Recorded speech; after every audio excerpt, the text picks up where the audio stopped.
Hi friends. पिछले video में हमने कवर किया था एक वीडियो जिसमें हमने failure of hydroponic water system मतलब कौन से पैरामीटर्स आपको कंट्रोल करना है इसके ऊपर हमने फोकस किया था। तो उस वक्त मैंने आपको कुछ ऐसे इंपॉर्टेंट पॉइंट्स बताए थे, उसमें सबसे इंपॉर्टेंट पॉइंट था हाउसिंग का। तो आज मुझे ऐसा लग रहा है कि हाउसिंग के ऊपर एक स्पेशल वीडियो मैंने आपको बोला था मैं बनाऊंगा, और मैं अभी वो बना रहा हूँ। ये वीडियो अपलोड करना बहुत इंपॉर्टेंट है क्योंकि एक बार ये वीडियो आप सुनेंगे, पूरा वीडियो सुन लीजिए, तो आप आज के तारीख में जितने लोग ये फॉर्डर सिस्टम करंटली बना रहे हैं या फिर आगे बनाने वाले हैं, उनको ये कॉन्सेप्ट क्लियर होना बहुत ज़रूरी है। एक बार ये कॉन्सेप्ट क्लियर होने के बाद वो गलती से भी वो सिस्टम में वो कभी भी ग्रीन फॉर्डर नहीं बनाएंगे। तो मुझे आपको पहला ये बताना है कि आपका हाउसिंग जो है आज की तारीख में 90-95% जो लोग हैं हाइड्रोपोनिक वाटर सिस्टम बना रहे हैं वो ग्रीन नेट में बना रहे हैं। तो आपको मैं बताना चाहता हूँ ये 100% हाइड्रोपोनिक वाटर ग्रीन नेट में ग्रो करना बहुत गलत है, क्योंकि ग्रीन नेट में आप बहुत से पैरामीटर्स जो है आप कंट्रोल कर नहीं सकते। कौन से पैरामीटर्स कंट्रोल नहीं कर सकते? आप टेम्परेचर कंट्रोल नहीं कर सकते। अगर आपको टेम्परेचर अंदर 25 का मेंटेन रखना है तो आप ग्रीन नेट में वो कंट्रोल नहीं कर सकते। सेकेंड चीज़ मैंने आपको लास्ट टाइम बताया था, आपको ह्यूमिडिटी कंट्रोल करना पड़ता है। आप ग्रीन नेट में ह्यूमिडिटी कंट्रोल बिल्कुल नहीं कर सकते। अगर बाहर बारिश हो रही है जोर से और ऊपर अगर आपने ग्रीन नेट डाला तो ऊपर से भी पानी आता है और साइड से भी पानी आ जाता है और ह्यूमिडिटी आपका जाता है 100%। तो इन दैट केस भी आप ह्यूमिडिटी कंट्रोल नहीं कर सकते। ठंडी के टाइम में आपका टेम्परेचर इतना ड्रॉप हो जाता है, 10 के नीचे जाता है कोई कोई एरिया में, तो ऐसे केसेस में भी आप ग्रीन नेट सिस्टम फेल हो जाता है। और सबसे इम्पॉर्टेंट चीज़ है जो हाइड्रोफोनिक फॉडर ग्रीन नेट में ग्रो क्यों नहीं करना है, वो है आपका हाइजीनिटी। ग्रीन नेट में आप हाइजीनिटिक बिल्कुल मेंटेन नहीं रख सकते। सबसे बड़ा प्रॉब्लम क्या आता है ग्रीन नेट में आपको बताता हूँ। जब आप ये ग्रीन नेट आपके गोट फार्मिंग या फिर कैटल इंडस्ट्री में आप जब ये फॉडर ग्रो करना चालू करते हैं तो आप कोई खेत में बनाते हैं ये सिस्टम। तो आपके खेत में जो चूहे रहते हैं, रैट्स, ये रैट्स आपके जो हाइड्रोफोनिक सिस्टम में आके पूरा नुकसान करते हैं। ग्रीन नेट में उनको वो नुकसान करके अंदर आना बहुत आसान होता है। तो अगर आप ग्रीन नेट में बनाएंगे तो वो बिल्कुल इंसुलेशन नहीं रहेगा, कहाँ से भी वो चूहा अंदर आएगा और आपका जो जो फॉडर है रात को आके पूरा खा के नुकसान करेगा। ये जो ग्रीन नेट में चूहा अंदर आके कभी कभी रात को उसमें पेशाब भी करेगा उसमें, और पूरा जो सीड्स रहता है वो पूरा खा डालता है। फिर आपको जब दूसरे दिन अंदर जाने के बाद पता चलेगा कि अंदर तो उसने सब नुकसान किया है, पर आपको ये पता नहीं चलेगा कि चूहे ने कौन सा आपका जो ग्रीन फॉडर का जो ट्रे है वो खराब किया है। तो अल्टीमेटली आपको पूरा का पूरा यूनिट में जितना भी ट्रे है 100-150 ट्रे 200 ट्रे आपको निकाल के फेंकना पड़ता है। सो ये बहुत इंपॉर्टेंट है। आप बिल्कुल हाइजीनिटी मेंटेन नहीं रखते, आप सेफ्टी नहीं रख सकते अंदर। कभी कभी ग्रीन नेट में ऐसे लेजर्ड्स भी अंदर आ जाते हैं, मच्छर भी आ जाते हैं। तो ये बहुत इंपॉर्टेंट चीज़ है। अगर आप चूहे को आपका फॉडर सिस्टम से दूर रखना चाहते हैं तो आपका हाउसिंग हार्ड होना चाहिए। हार्ड का मतलब क्या है? एक तो आपका जो वॉल होना चाहिए वो ऐसा स्ट्रॉन्ग होना चाहिए, कम से कम 3 या 4 mm का थिकनेस का होना चाहिए, जिससे चूहे को अंदर नहीं आना चाहिए। तो मेन सबसे इम्पोर्टेंट चीज़ मैं आपको बताऊंगा। बाकी के तो पैरामीटर्स है, आपको टेम्परेचर करना है कंट्रोल, ह्यूमिडिटी कंट्रोल करना है, एयर वेंटिलेशन भी कंट्रोल करना पड़ता है, और लाइट भी बहुत इंपॉर्टेंट फैक्टर है। लोग ग्रीन नेट में जब करते हैं तो अंदर लाइट नहीं आती है, सिर्फ छाव आती है।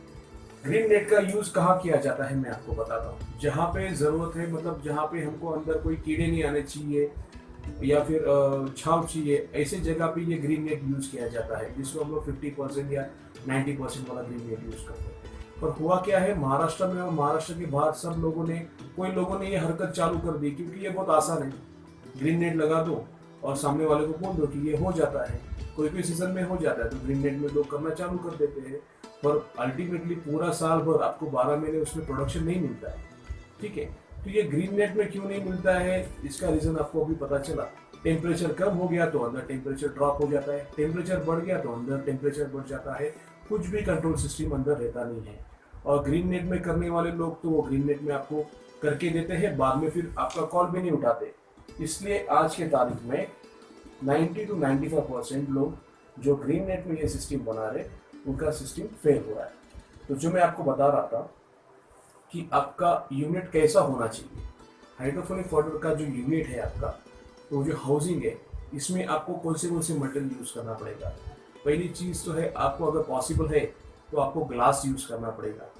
दूसरा ऑप्शन है पॉलीकार्बोनेट शीट्स जो आज की तारीख में बहुत फेवरेबल है और सस्ता भी है, आपको वो यूज़ करने में आसानी है और सस्ता भी मिलता है। तीसरा ऑप्शन है फाइबर के शीट्स मिलते हैं।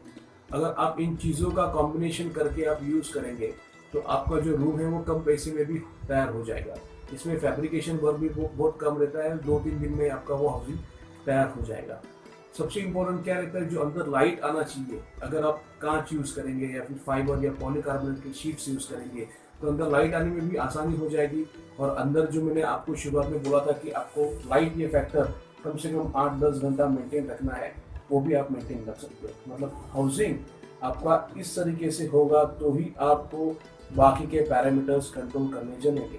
अगर आपने वो आपका हाउसिंग ग्रीन नेट में बनाया या अगर आपको किसी ने बताया कि नहीं ऐसा नहीं है, आप ग्रीन नेट में कर सकते हो, तो आप उनको एक सवाल पूछिए कि ठीक है हम लोग ग्रीन नेट में आपका यूनिट लगाते हैं, और ये बाकी के पैरामीटर्स कैसे कंट्रोल करेंगे, टेम्परेचर कैसा कंट्रोल करना है, ह्यूमिडिटी कैसा कंट्रोल करेंगे, अगर चूहा अंदर आया तो फिर उसको कैसा रोकेंगे।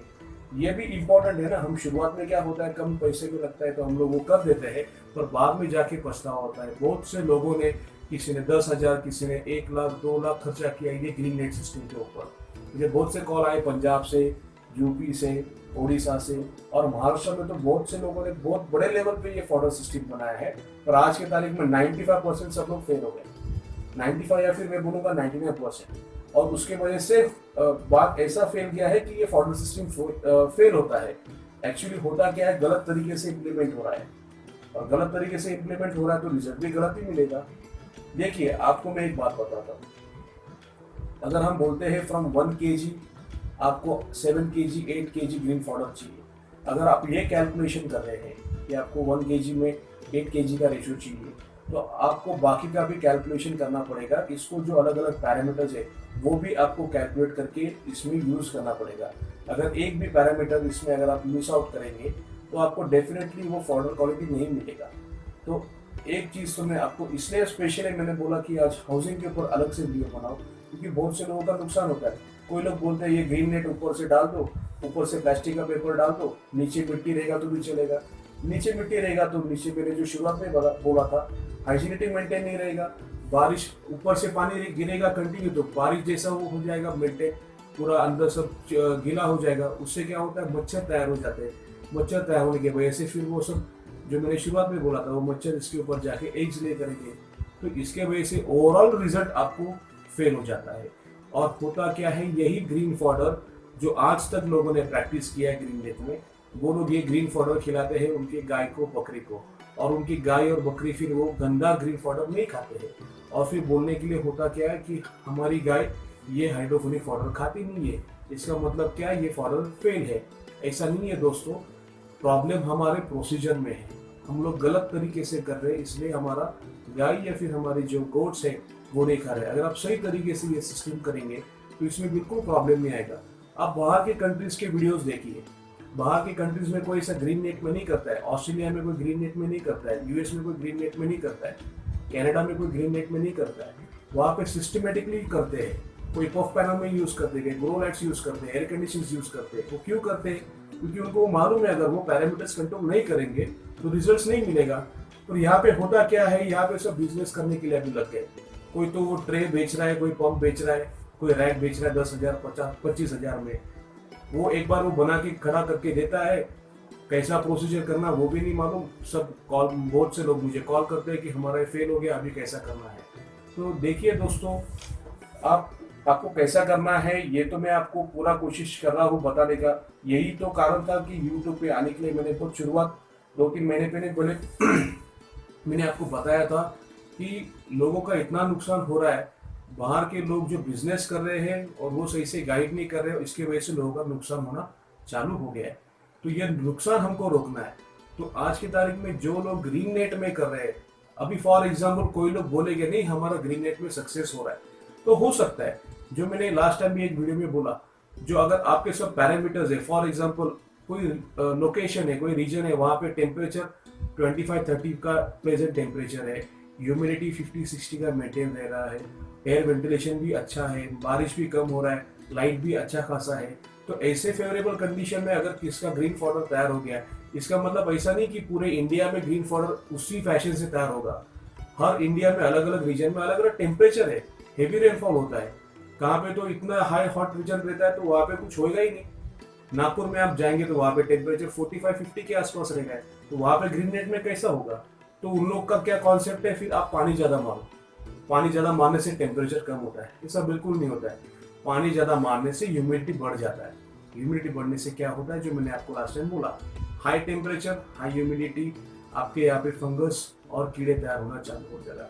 तो that is a wrong way. अगर आपको टेम्परेचर कंट्रोल करना है तो आपके रूम में सही तरीके से कंडीशनिंग करना पड़ेगा, तो ही आपका फॉडर सही तरीके से ग्रो होगा। तो आज का जो वीडियो है ग्रीन नेट के ऊपर स्पेशली मैंने जो बनाया है हाउसिंग के ऊपर, वो आज की तारीख में जितने लोग कर रहे हैं या फिर आपके कोई दोस्त रहेंगे उनको ये वीडियो शेयर करिए, तो उनके ध्यान में आ जाएगा। या फिर कोई आज की तारीख में तैयारी कर रहा है कि चलो अभी ये ग्रीन नेट में कोई तो 10-15 हज़ार में मेरे यहाँ पे आके यूनिट लगा देगा। कोई लोग तो ट्रांसपोर्ट से भेज देते हैं, ट्रे पंप आप लगाइए, कुछ नहीं होता है, 1 किलो सीड डालिए ट्रे में, वो 7-8 किलो हो जाएगा। ऐसा नहीं होता, उसमें थोड़ा सा प्रोसीजर करना पड़ेगा। ये कुछ भी नहीं बताते। ये बिजनेस में कुछ ऐसे लोग आए हैं जिनको एबीसीडी भी मालूम नहीं उसका, और कोई तो लोग सिर्फ बिजनेस करने के पीछे पड़े हैं, ट्रे बेचना है, कोई यूनिट बेचना है। बहुत से लोग मैंने देखे, इसमें बहुत से लोग फ्रॉड लोग आए। अभी हम उनके ऊपर कमेंट्स नहीं करेंगे, इसलिए मैंने ये सोचा है कि सही क्या है ये आपको बता देंगे। अगर आपको सही पता चलेगा, आपको पता चलेगा कि उनके पास से लेना नहीं है। अगर उनसे पास से लेना है तो उनको पूछना है, भाई ये आप कैसा कंट्रोल करके देंगे, अगर ये नहीं हुआ तो आप वापस रिटर्न लोगे क्या, इसका एश्योरेंस कुछ है क्या। ऐसा अगर आप कंडीशन डालोगे तो वो 100% आपको यूनिट ही नहीं देंगे, वो भाग जाएंगे या तो फोन नहीं उठाएंगे।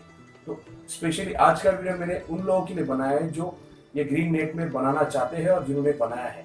ठीक है, तो जो मैंने आपको बताया मेरे वेबसाइट पे हाउसिंग कैसा बनाना है, उसका मटेरियल कौन सा यूज करना है, कुछ फोटोज कुछ ब्लॉग्स में उसके ऊपर लिखूंगा, आप मेरे वेबसाइट पे जाके देख लीजिए। और जिनको ज़्यादा डिटेल में इसके बारे में जानकारी चाहिए, हाउसिंग कैसा बनाना है, जिसको कमर्शियली बहुत बड़े लेवल पे बनाना है, 500 kg का यूनिट बनाना है, 1 टन का यूनिट बनाना है, तो थोड़ा अलग डिज़ाइन में बनाना पड़ता है। तो उनको पर्सनली आके मुझे कंसल्ट करना पड़ेगा या फिर उनको ट्रेनिंग लेना पड़ेगा, तो उनको एक प्रॉपरली डायरेक्शन मिलेगा कि कैसे। मैंने जो लास्ट टाइम में बोला था, आपके पास से भी मुझे कुछ इनपुट लगेगा तो मैं फिर आपको बताऊंगा, क्योंकि हर किसी आदमी को सेम इंस्ट्रक्शन हम नहीं दे सकते। अलग अलग रीजन में अलग अलग इंस्ट्रक्शन उनको फॉलो करने पड़ेंगे। ठीक है, तो आज के लिए इतना ही। अगले टाइम नए टॉपिक के साथ मैं आपके साथ वापस आऊँगा। Thank you, bye.